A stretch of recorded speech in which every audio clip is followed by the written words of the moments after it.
আসসালামু আলাইকুম বন্ধুরা, আমি কাশেম। আপনারা দেখতেছেন আমার ইউটিউব এবং ফেসবুক চ্যানেল কাশেম ভাই ব্লগ।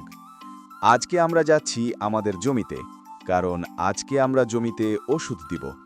তো আমি ওষুধের ড্রাম নিয়ে চলে যাচ্ছি জমির উদ্দেশ্যে। দেখতে দেখতে জমির কাছে আমরা চলে এসেছি। তো প্রথমে আমাদের ওষুধ গলাতে হবে। আজকে আমরা প্রথম জমিতে 3 ডিরাম ওষুধ দিব, তাই আমরা আগে ওষুধ গলিয়ে নিব। প্রথমে আমরা নাসাত এবং টপরাল আর কাফা ওষুধগুলা গুলিয়ে নিব। তারপর টিউবওয়েল থেকে পানি উঠিয়ে ড্রামে দিব। ড্রামে পানি দেওয়ার পর আমরা 2 কাপ পরিমাণ ওষুধ দিয়ে দিব। তারপর একটা লাঠি দিয়ে ড্রামের ভিতরে গুলিয়ে নিব। তারপর ওষুধ ঘাড়ে করে নিয়ে যাব জমির উদ্দেশ্যে। জমিতে যাবার পর স্প্রে করা শুরু করব। এইভাবে 3 ড্রাম দিয়ে দিব পুরো জমিতে। দেখতে দেখতে আমাদের ওষুধ দেয়া শেষ। এখন আমরা ড্রাম এবং ওষুধ নিয়ে অন্য জমির উদ্দেশ্যে রওনা দিব। তো বন্ধুরা, দেখতে পাচ্ছেন আমরা দ্বিতীয় জমিতে চলে এসেছি। আগে আমরা এই জমিতে ঘাস মারা ওষুধ দিয়ে গেছিলাম।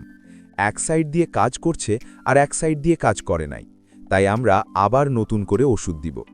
এবার ভালো করে স্প্রে করতে হবে জমিতে, যাতে সব ঘাস এবং পোকামাকড় মরে যায়, কারণ আমরা এই জমিতে পাটের দানা চড়াবো, তাই এই জমি ক্লিন করতে হবে। তো দেখতে দেখতে ওষুধ দেয়া শেষ। এখন আমরা ড্রাম এবং ওষুধের ব্যাগ নিয়ে বাড়ির দিকে রওনা দিব। তো বন্ধুরা, আপনারা দেখতেছেন কিছুটা অন্ধকার নেমে এসেছে আর আকাশে সুন্দর একটা চাঁদ উঠেছে। তো বন্ধুরা, আজকের ভিডিও এই পর্যন্তই। ভিডিও ভালো লাগলে লাইক, কমেন্ট, শেয়ার করবেন আর সাবস্ক্রাইব করবেন কাশেম ভাই ব্লগ। আল্লাহ হাফিজ।